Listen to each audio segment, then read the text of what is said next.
All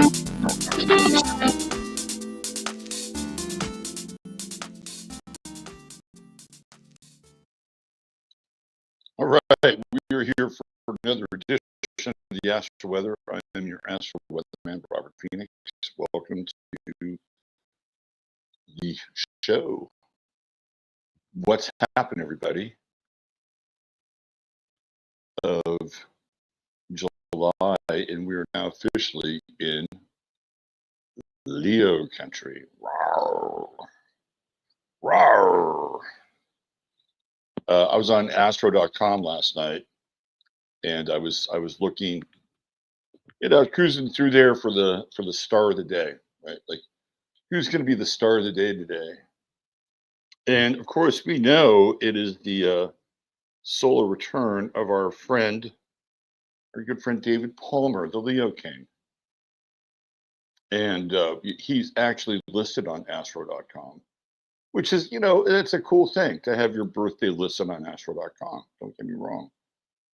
It's a cool thing. But then I read the description of David on astro.com. I had to blanch just a little bit here. Not even blanch. I was like, what kind of a description is this? So this is what astro.com says about David. American internet entertainment personality, a YouTuber who presents himself as a celebrity astrologer under the pseudonym the Leo King. And I'm like, what the fuck? What are they saying here? Okay, so they're saying, first of all, he's American, but he's an internet entertainment personality. He's an American so he's an entertainer, right? And a YouTuber at that, who presents himself as a celebrity astrologer under the pseudonym the Leo King. So I sent this to him last night. And I said, it's like you're playing a role. You're not the Borat of astrology. I don't know. It's just a really weird way of, why can't they just call him an American astrologer? I just don't, it's just strange. Maybe it's jealousy. Maybe that's what it is. Maybe that's what it's like to be a Leo. You engender all this jealousy from other people. See, I'm a Virgo. No, nobody's jealous of Virgos. We fly right under that radar. So far under the radar, we're not even on astro.com. All right, let's see who we got here. My man, DJ MC. What's going on, Michael, at 12:30 a.m.? Alyssa Ayers. Hi, Alyssa. Julie Sunshine. There she is, the big cat lady. 333. Barbara Boots. Night's Lights. The Lion Sleeps on It. Man, I was so...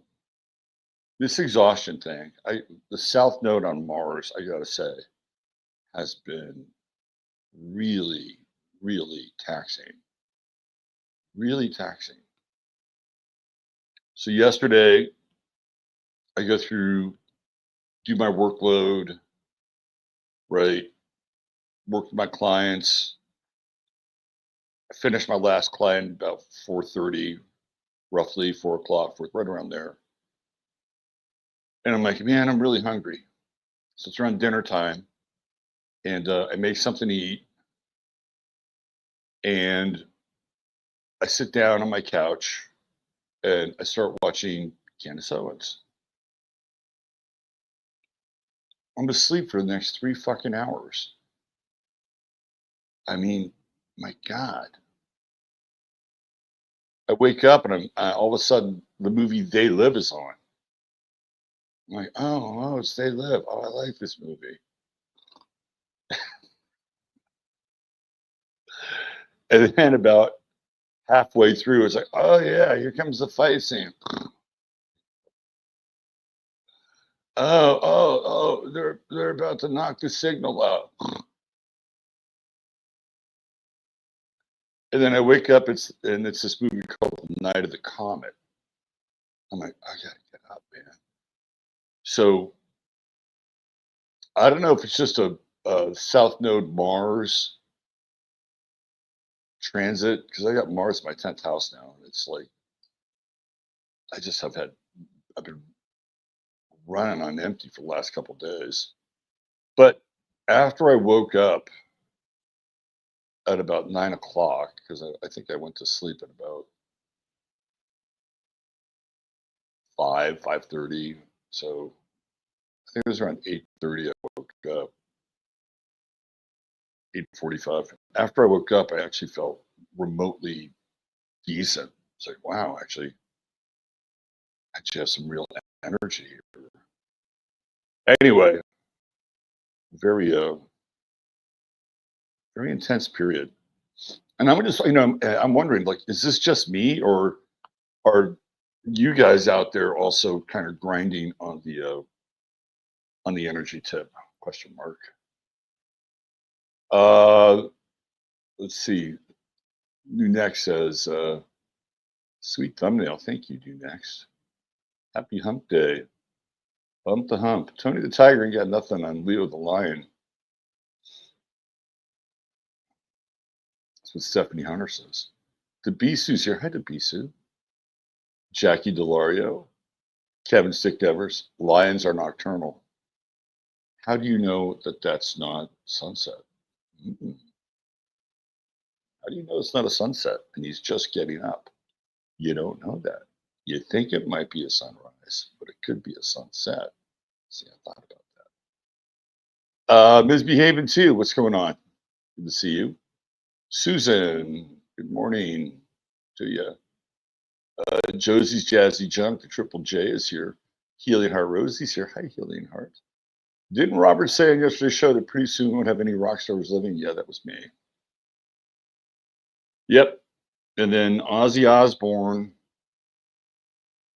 took that crazy train. So all indications are that Ozzy got jabbed. He got jabbed and started to go downhill physically after he. I mean, the math is there. Like, the math is in, and people who probably were more at risk by taking the jab, like somebody like Ozzy Osbourne, are now paying the price. We're seeing more and more of them as a result of being ultra conservative with their medical choices. I mean, I think a lot of them, especially in the rock and roll world, were forced to take the jab so that they could tour and go from country to country without any kind of vaccination restriction. Um, and I'm not saying it was the right thing to do. That was their choice, right? But that's how pernicious this whole thing has been. And it's amazing how many people agree to it. I think for a while I thought it was maybe 40% of the population. I think it's probably closer to 80% of the population got the jab. That's what I think. And the casualties just keep on coming. Deion Sanders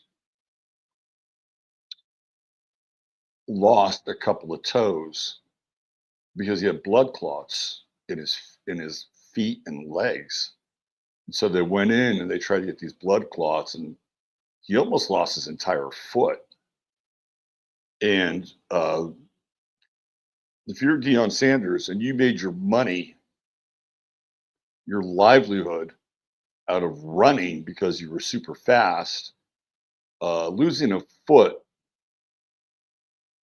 is not something you'd want to have and have to do. So one of the things that's been also happening with Dion is that he has not been showing up a lot this spring for practices at Colorado because he has been home, not doing well physically.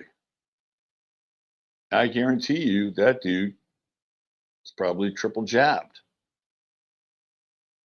And again, it's one of these things where he's an athlete, and you would think that athletes would take extreme care of their bodies because that's what they do. But it all comes down to convenience. This is why a lot of people got jabbed. It was just convenient. And, they thought that they were setting a tone for the rest of the team.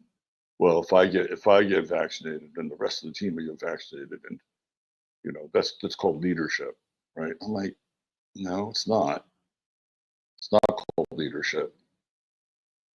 It's called sheepership.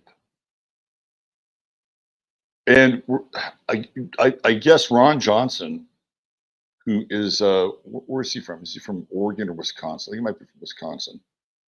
Ron White was from Oregon. Ron Johnson apparently made a pretty impassioned speech yesterday on vaccinated casualties. And maybe, just maybe, that might be even, people, and trust me on this, I'm with people on this with the Epstein thing. Like, I just think that it needs to be addressed. It needs to be fucking exposed, and it needs to be bleached out to down to the freaking roots of the intelligence agencies that were involved in this. I mean, and who the fuck cares? Like, what lives it ruins at this point, right? I mean, the whole idea was to drain the swamp. And you don't think Epstein is the swamp? If you don't think Epstein is the swamp, you have to kind of revisit your coordinates, because it is the swamp.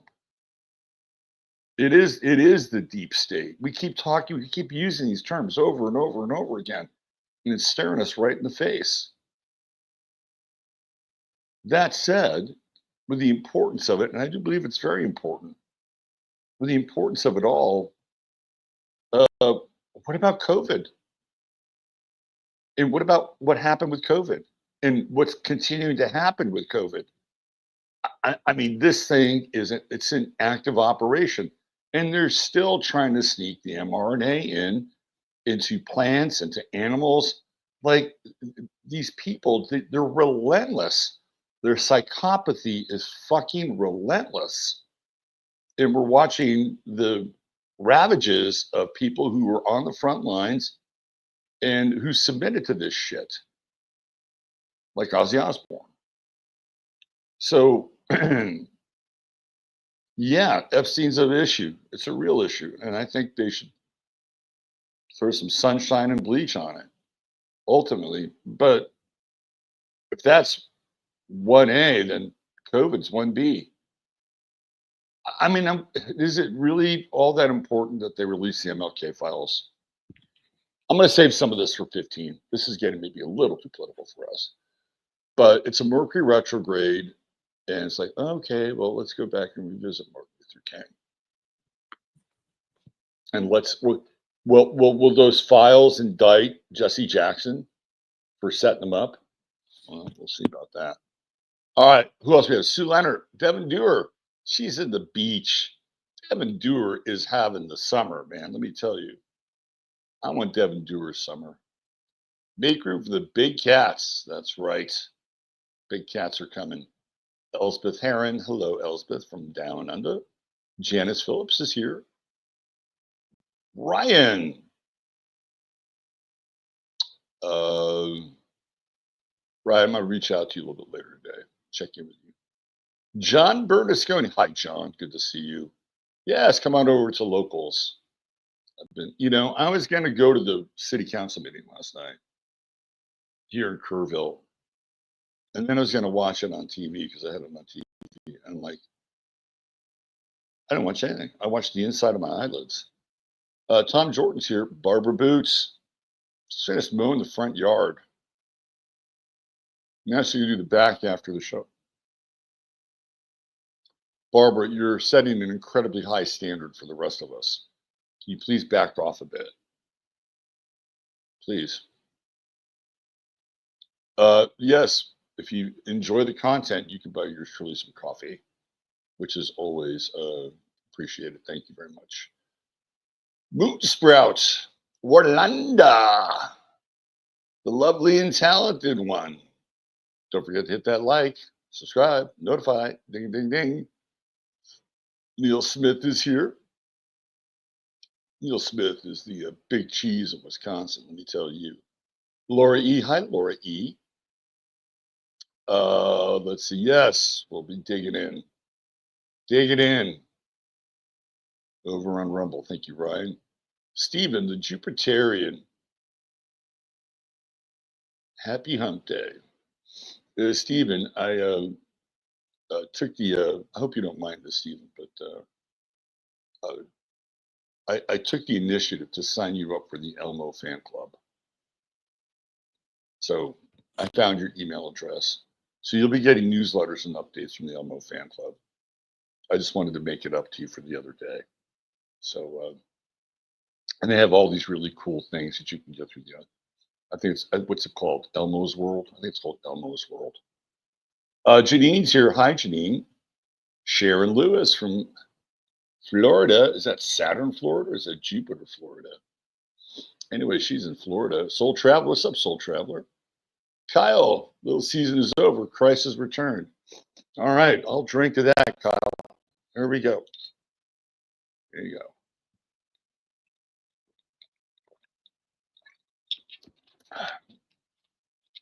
And make sure to tell those people over in Israel that this is happening. Let's see. Steve, what's going on, brother Steve? B Harmony 0621 official.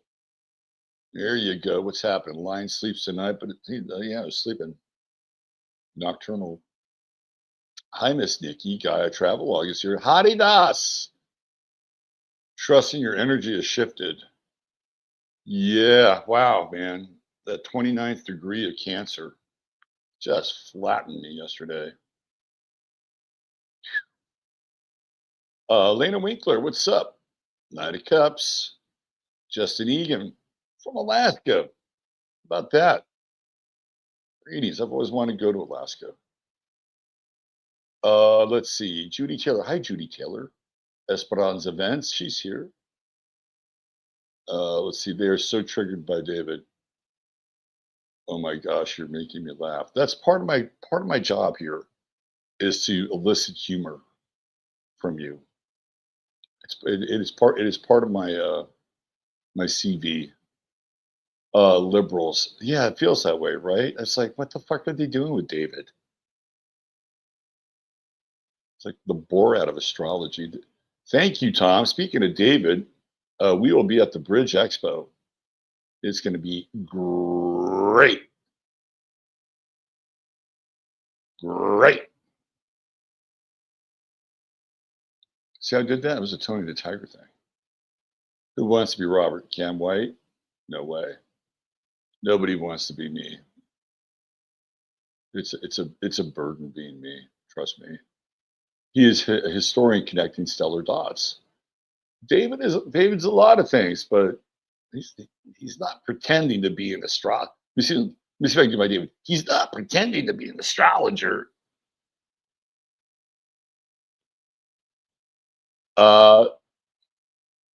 Let's see who else we have here.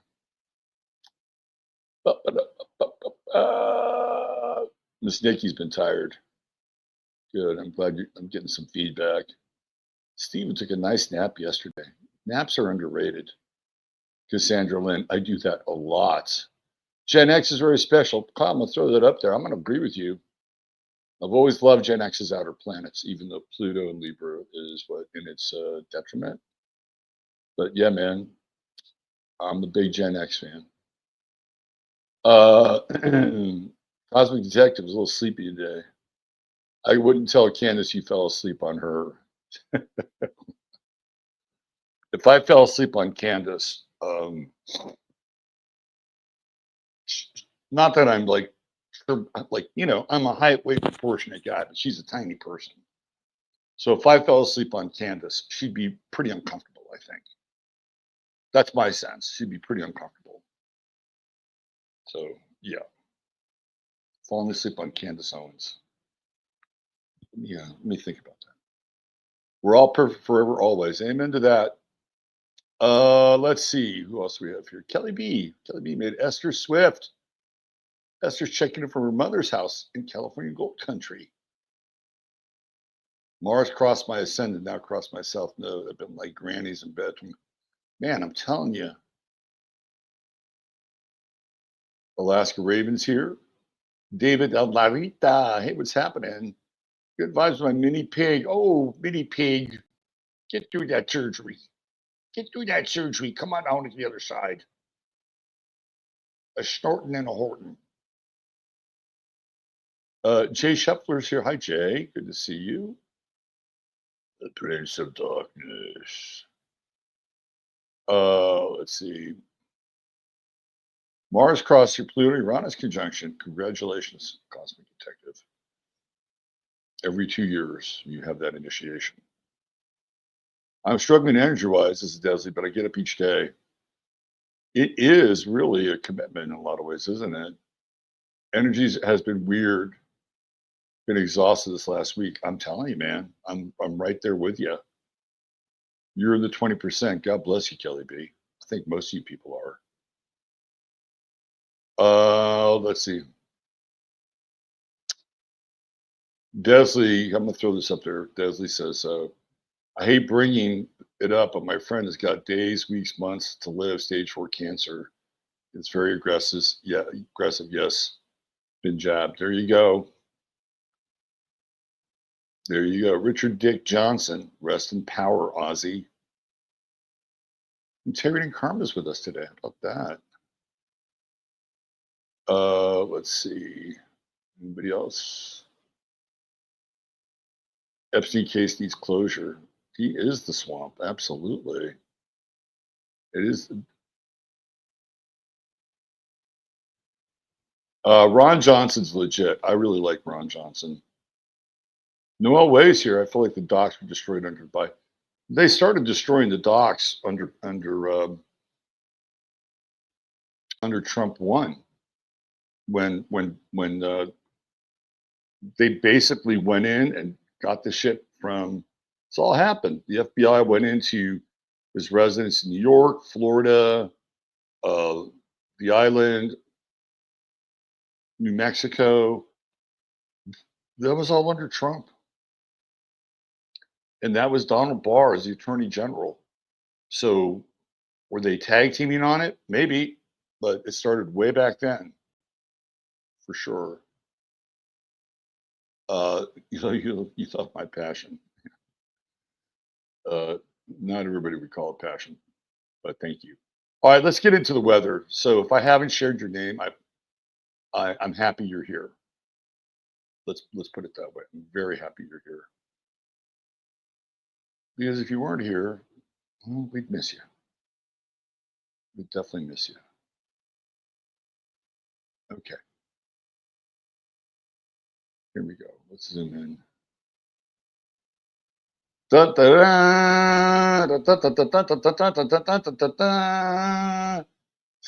the trumpets. 'Tis Leo season. And we move into the Sun-Pluto opposition. The illumination of the sun, blasting its solar rays across the solar system in a direct line to the darkest planet in the furthest orbit. So dark that it was disowned by astronomers. We don't want Pluto anymore. You're not a planet. You're a planetoid. You don't qualify, you little speck of dust. Mm. Remember when they did that? I don't think Pluto ever regained its planetary status. Pluto don't like that. But that's theoretically what we're doing here is the sun is shining a light on the darkness. Ooh, boy. Just check out. Just wait for the next couple days. There's a lot. There's a lot being illuminated right now. A lot. And there's kind of no escape. You know, coming back to the political tip, you got Tulsi Gabbard now going after Obama and Hillary and all these people, and very openly, very aggressively. I mean, if you think about this, I don't think that there's been a major kind of frontal assault. Well, there's never been a major frontal assault on Obama. He's been untouchable. But I mean, maybe you'd have to go back to Nixon.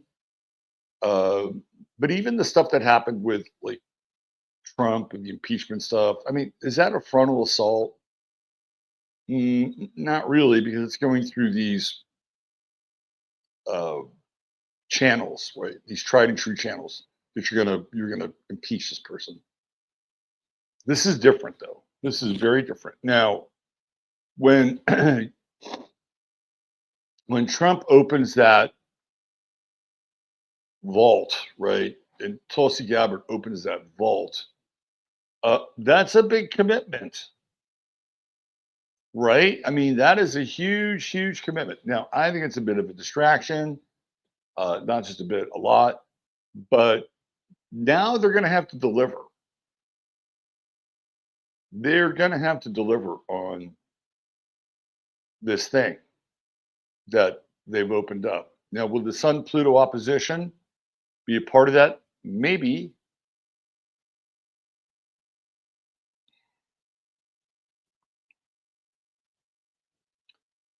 I think the Sun Pluto opposition. Okay, so if we're going to play with this transit and we're going to stay on topic, I would love to find out who coordinated Antifa and Black Lives Matter. That's who I'd love to find because with Aquarius, we're talking about groups, right? And we have Pluto retrograde and we have Mercury retrograde. And it's like, who was coordinating those groups? Who was at the top of the comms? See, that's what I'd be interested in. Because it's one this okay. Again, I'm gonna try to make this a bigger conversation. Because what Trump is doing is that he's making it personal, right? He's making it about him, Russiagate, collusion, election interference. Well, that's fine. But what if he made it about us? Because we're also in the Aquarian equation.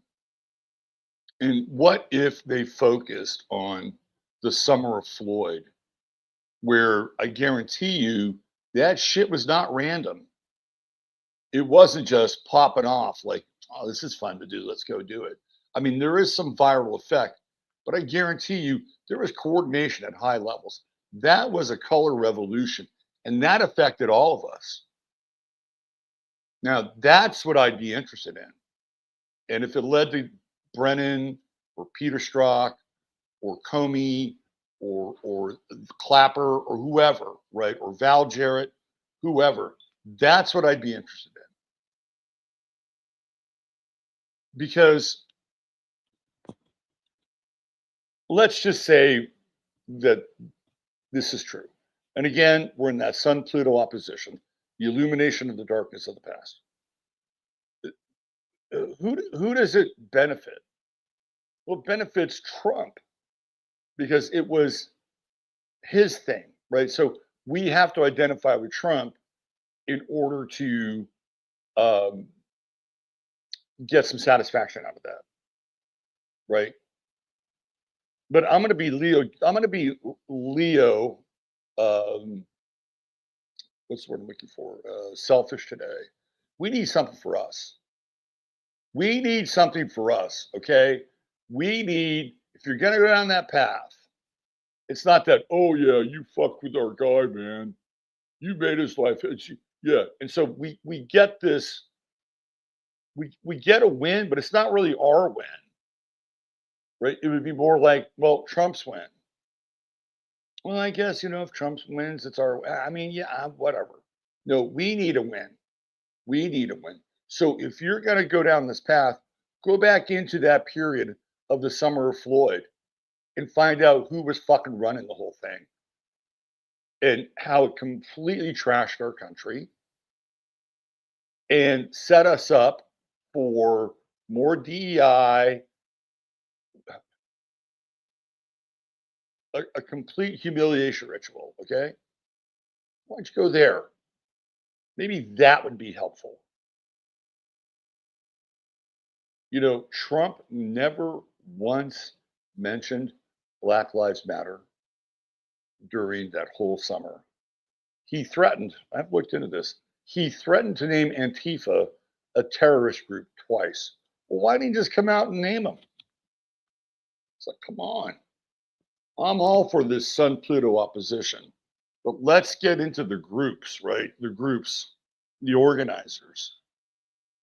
That's where it's at. And ultimately, you get to the top of the pyramid. It's going to be really interesting too, right? Because the sun in Leo wants to express itself. It's like it's just pure self-expression. You got Pluto in Aquarius retrograde. It's like, hey, fit in, get in line, be a good team player. I mean, is that part of the ultra mega message? Shut the fuck up and be a good team player. Trust the plan. MAG is a group. Well, it's a group. So this next, 24, 48-hour period, it's going to be very interesting on the world stage, shining a light in the darkness. And we have this trine with Neptune and a trine with Saturn, and theoretically, it should be effortless. It should be effortless in the uncovering or effortless in the process of illumination. From a personal standpoint today, effortlessness, again, should be something that you would striving for effortlessness. Now that's an oxymoron, isn't it? It's something that one should aspire towards. Find the elegant path, right? Find the path of least resistance. That's what the Sun Neptune trine is. If you find the path of least resistance today, it's a good thing. It is a good thing. And you have the Sun Saturn trine. So it's not like you're just taking the day off or taking the easy way out. No, you can still, accomplish things, get things done. But find that path of least resistance and just go with it, right? And we'll be in that flow here for the next 3 or 4 days. And it feels to me like following your curiosity, following your some of these words are overused, but I'll throw them out there. Following your joy, following your bliss, following something that gives you a greater sense of pleasure. And I'm not really talking hedonic pleasure, but a greater sense of pleasure that the thing that you're doing is like you're just into it. You're vibing with it. Like, oh yeah, I forgot. This feels really good. This feels natural. Let me just move along this line for a while. And it's good. That's where the energy is right now. We're starting right off at the beginning of Leo season. And this takes us into a 6-month cycle. This takes us all the way into Aquarius season. So what you start now, we're talking long term here, right? Well, you start now the path of least resistance, while at the same time having a long-term goal pays off in Aquarius season. 6 months from now, you're literally sowing the seeds for that. So uh, be conscious, be mindful. We have the Sun sextile Uranus. That's also great for breaking up routine. Break up your routine today.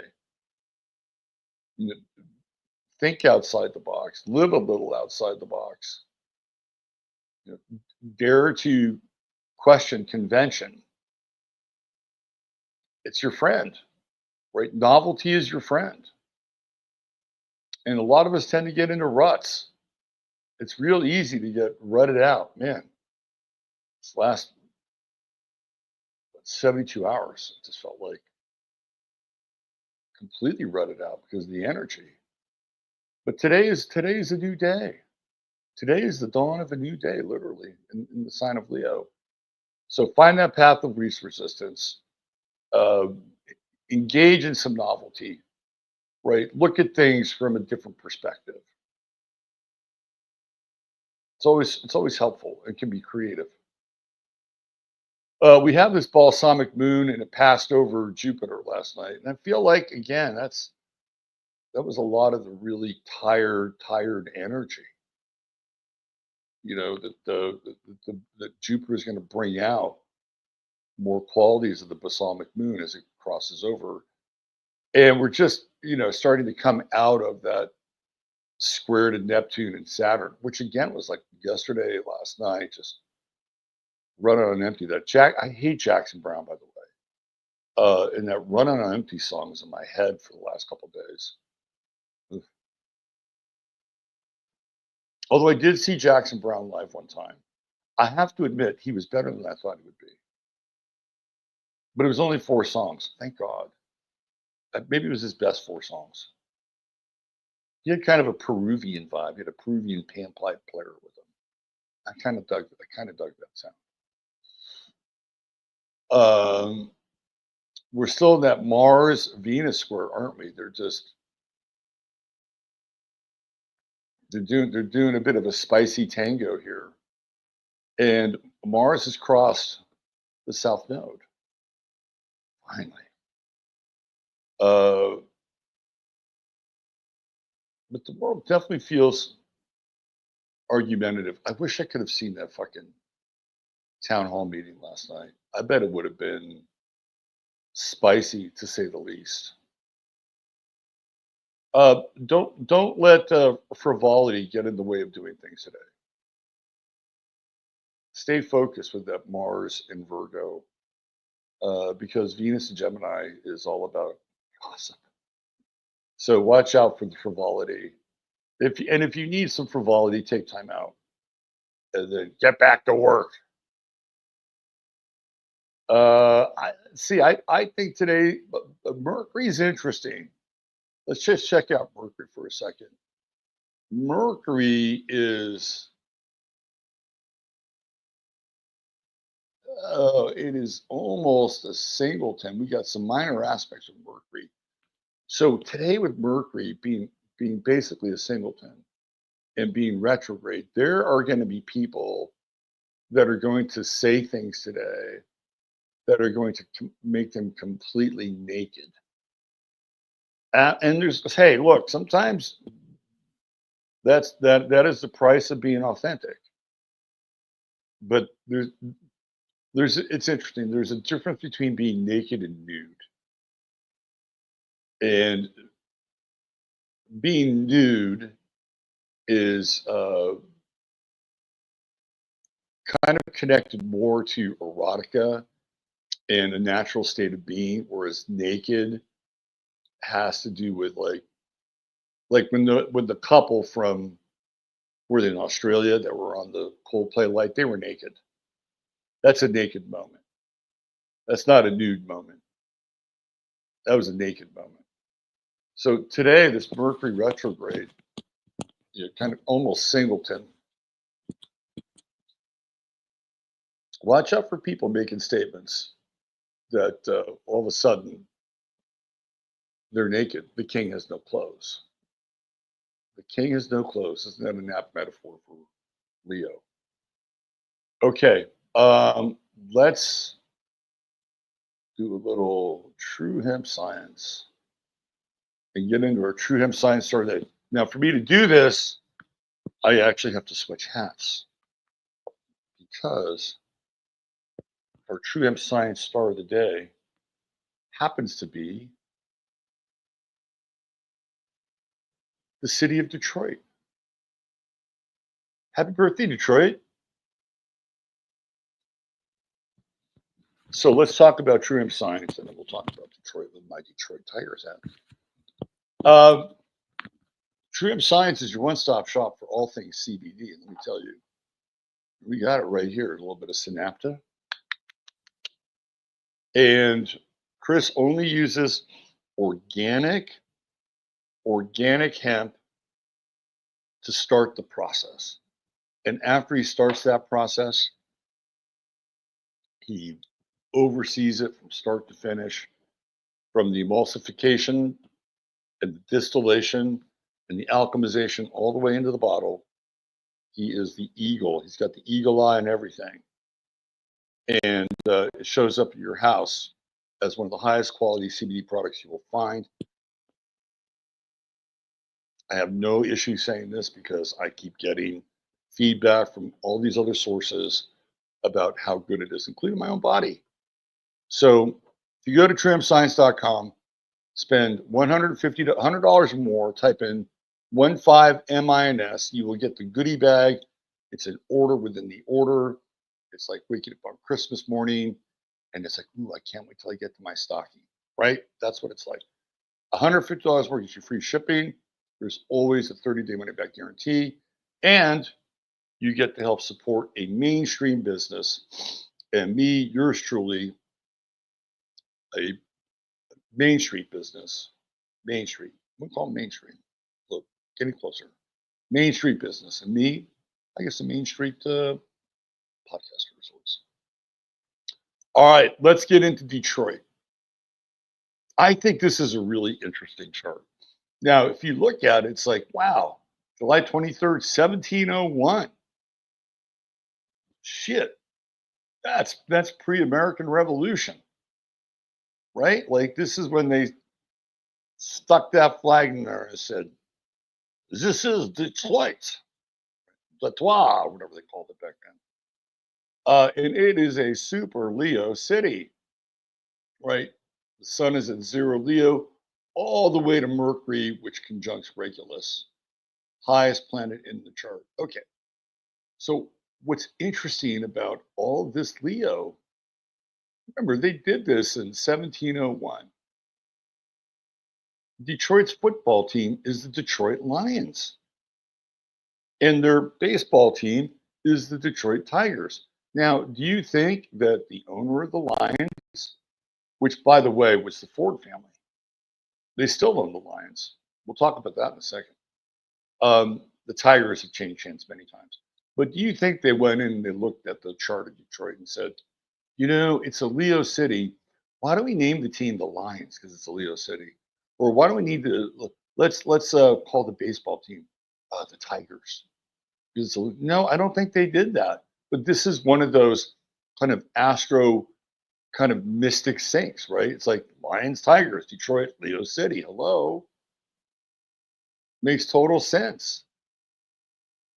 And what's interesting here is Mercury, right? It's the highest planet in the chart. It conjuncts Regulus. And what is Detroit known for? It is Motor City, baby, right? And what is Mercury? Mercury is the god of travel, cars. In conjunct Regulus, it's what it is known for. Yeah, soul music, of course, Motown, got a lot of that, right? A lot of that going on in Detroit too, but it's really Motor City, right there. Mercury conjunct Regulus. Henry Ford, who of course is synonymous with Detroit, is also a Leo. So somewhere in here is Henry Ford's planets. So he is part of the story of Detroit, right? Which makes it in my estimation, one of the truly great American cities because it is synonymous with the automobile industry and keeping this country going, right? Um, Mars in Cancer, Uranus in Cancer. I mean, one of the things about Detroit is uh, it doesn't feel like a big city. I mean, look at the skyline; it's kind of old, and when they try to do something new, it's a little weird. It doesn't really feel like a city. When you look at pictures of it, it feels is it more folksy or quaint? It's not the word that I would use. But if we're talking about Cancer, it has kind of more of a Cancerian vibe. It does not feel very cosmopolitan in that regard. Um, and then we have Uranus here in the seventh house. And I can see that ultimately as being political because Detroit's one of the cities that becomes a home of one of the first black mayors in the country. And of course, he's deep in the bowels of the Democratic establishment. And I'm referring to Coleman Young. And Coleman Young is a guy that helps Detroit on its way to insolvency and just racking up all this spending programs that don't really work. It feels to me that's like seventh house Uranus, kind of radical, a relationship for a long time. Detroit was been a Democratic city, and so this is the relationship with this. And again, it's in Cancer, so it's kind of like folk oriented, right? Um, the other thing that I find interesting about this chart is the midheaven, and you have Chiron up here in Libra on the midheaven, and we get into that square with Uranus. And Detroit was a city where the unions really got a lot of power. Right. When I think of Chiron and Libra, I think of like fairness, working hours, wages, all that stuff, right? And you get into that square with Uranus, and the unions hit Detroit really hard. Uh, and Henry Ford is like completely anti-union. In fact, he hires dudes to come in and beat the shit out of these union agitators because Henry Ford understood that if you had a strong union, you didn't really own your company anymore. That there would be you'd be at the mercy of you know the inmates. Now, to Ford's credit, he actually treated his employees really well. Right? They had very good wages. Yes, did they work hard? Of course they did. Did Henry Ford get on the assembly line with them and do stuff? Yeah, he loved it. Right. So I think maybe Ford is a bit of an aberration, but unions become very strong in Detroit and kind of paved the way for other unions. The auto workers union is really powerful, right?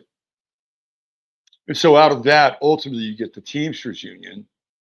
You don't have the Teamsters union without truck driving. You don't have truck driving without Detroit. So Chiron and Libra, fairness, and this whole idea of the union really is an important role. When I was a kid, um, I saw Denny McClain pitch for the Tigers on national TV, and I was 8 years old, I believe. Um, yeah, I was eight, and I wasn't even eight yet. It was summertime, so I was seven. It was neighbor's house, black and white TV, and I think they were playing the Oakland A's, and the A's were on the road, so you could watch them. They didn't have the blackout rule for being on the road. And that's when Reggie Jackson was having a really big home run season. So I'm watching this guy, Denny McClain. I'm thinking, man, this guy's fucking cool. It's capped out like this. So I started following the Detroit Tigers. I'm like, man, I like this team. They wound up going to the World Series and they won the World Series. And after that, I started to follow all these Detroit teams. It was really weird. Like I became a Lions fan. I became I was already a Tigers fan. I became a Pistons fan. Hell, I even became a Red Wings fan. Never seen a hockey game in my life, but I'm looking at the box scores like, oh, Alex Delvecchio scored again. And then I look at their chart and I realize that my moon Mercury is right on Detroit's midheaven. So to me, that would be an indicator that I got a connection with the place. It's kind of interesting. You go down here, Jupiter, Moon, Saturn, all in Pisces, third house. What is third house? That's travel. That's Mercury's house, right? That is Mercury's house. So yeah, we have a lot of it there. And it does accentuate what's going on up here in the eighth house, well, with Mercury in general, which is the planet of course, travel, conjunct Regulus, the most royal, the royal stars. Detroit's an important city. Like it is really, I think, one of the most important cities in the world for a lot of the things that I just mentioned. But of course, it also has given us Motown and soul music. And to me, again, you're getting some very eighth house vibes, right? Very eighth house vibes and Leo in performance.